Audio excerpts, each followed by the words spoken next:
Mr. Fu. Hi, Sandra. How are you? Okay, I'm fine. Great. And Wow, I you? love your background.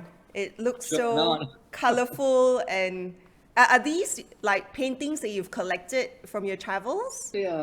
souvenirs here and there, You must have a All, lot of souvenirs. yeah, a whole room full of them. Just for example, Oh wow. They're beautiful. from Mongolia and then from everywhere, Does it So like good, man. spark joy whenever you walk into the room and you see all this? Like it brings you like memories and flashbacks. Yeah, because I walked away from being a typical suit and tie kind of a guy. From 25 years back, and then that's it. And then look back, I got up one morning and said, "Hey, I don't need this, so I'm going to do the things I want." So travel, motorcycling, bicycle, diving, and all. Yeah, I mean, you've traveled over 100 countries, right? How do you know that? I know a lot about you. So let's rewind a little bit. Like, you were in the corporate I industry was in the corporate industry for about 6, 7 years. and Six, then you 7 years. left. And then I walked out being the GM of a big exhibition company, very stressful.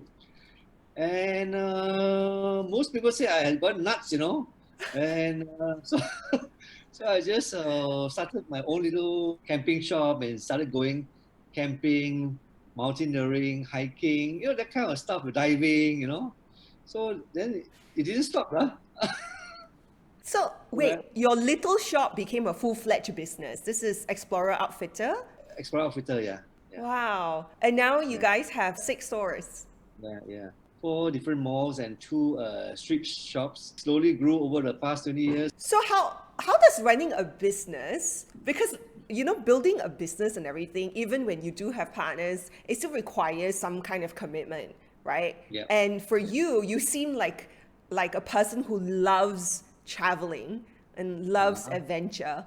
So how Yeah. does that, juggling the business aspect of things and living your life, the kind of lifestyle that you want and explore to your heart's content, how does that go together? Well, first, you have to have a very fiery passion. The second thing is you must have a very hardworking wife. And then the third is you need to radiate your passion to your staff members, reward them well. And then finally, be honest and don't think about yourself and think of all your stuff. And then they will, when I'm away, the business runs. I really like the part where you say you exude out the passion, like you have to infuse your spirit Right, into right. your business. So everybody is on the same mindset and the same values. Yep. Most of my staff, they work for me for a long time. They just come work and then they don't go away. You know, Jason has been with me, for 20 years, and my PA has been with me for 15 years, like that. Lah.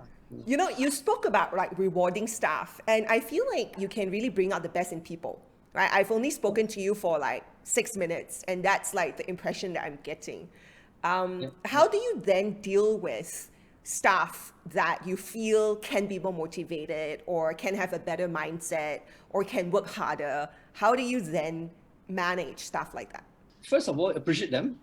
Giving a small pat on the shoulders is free, and then it means a lot. Appreciation and being honest, and have to be very sensitive. The minute you sense things are not going so well, things are down a bit, you have to try to be sensitive and kind of nip it at the bud. Immediately talk to them, offer yourself. Don't wait for them to come. Hey boss, I've got this problem. No. You must pick up from the way, the facial expression, the way they talk to you. So as long as you are sensitive to them, look after them, be honest, and reward, they will bend backwards for you. It sounds like you have to spend a lot of time, right? Face time with your staff in order to be able to see their expressions and gauge how they are feeling and how they're performing and nip the problem in the bud before it actually like explodes and escalates, right? Yeah. So how much of that time commitment do you have to dedicate to Explorer Outfitter? Not a lot, because you just have an open line to them. You don't have to be seeing them every day.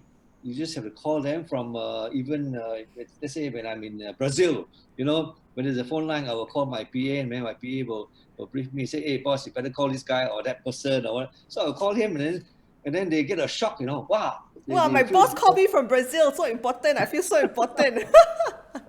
like that, no? I mean, I completely resonate with what you're saying. And I always believe that if you want the positives from people, then you must encourage it with positivity. Sometimes we want to be harsh, we want to be angry, but it doesn't make sense because, you cannot get the positives up from someone by being negative, right? It just doesn't make sense. However, in this world, I think a lot of people are generally very concerned about being too nice. Because then you might get taken advantage of. So what's your take on that? If you are nice and firm, then you're right. How do you be nice and firm? You have to show them the way. You must know the way to do certain things. If you don't, find out first. Like for example, right after this, I will be having a digital marketing meeting with the team. And for the past 1 month, I've been trying to find out what it means to have a MailChimp and then what it means to have funneling and conversions and that kind of thing. Once you command that kind of knowledge, then your staff will generally respect and then contribute more. We just create a spark, and then the staff will feel the fire. Feel the fire. And the other side of firm, when you say nice and firm, do you also mean like carrying out consequences? Say if someone promises you to do something and they don't follow through, how do you then handle that situation? Well, usually I use peer pressure. For example, recently in the last meeting, I told the staff that, okay, guys, we have 6 outlets and each outlet produce 5 product videos, And then let's say, for example, one particular outlet hasn't done anything. So I will just show the videos of another outlet and, hey, the guys, look at this, man, this is cool, And then the guys haven't done it. Oh, yeah. Boss is telling us a message, like that. Extract the positives and the qualities of people and strengthen their weaknesses. Don't punish weaknesses and don't accuse. Talk to them and then find out where their strength is, Amplify the strength. By amplifying the strength, you are actually reducing their weaknesses. This is such great, your approach and everything, to just bringing out the best in people in general. Yeah. Thank you so much for your time, Thomas. Thank you. Yeah, I really enjoyed this chat. Thank you. All right, keep in touch,